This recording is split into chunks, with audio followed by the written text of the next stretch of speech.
桃园拍饼兼碳排，所以大成全国要推出纯电动的粪扫车。咱来电动公车的部分是按算伫咧明年底进前，全市要达到35%。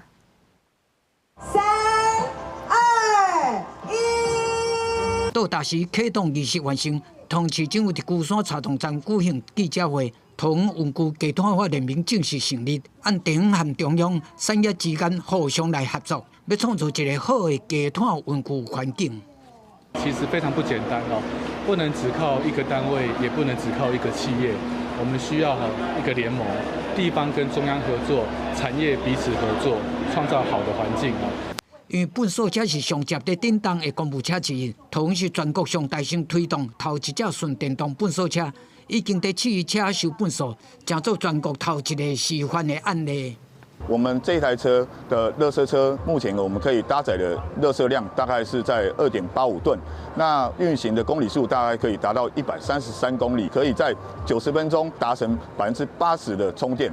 同客运今年已经换85只电动巴士，明年嘛有计会搁买90只电动巴士。伫桃园大众运具的部分。希望到明年底会当有35%的电动公车，让低碳运具变作客运的主流。驾驶员的角度来讲的话，它整个操控是比原本的柴油车是更方便的哈。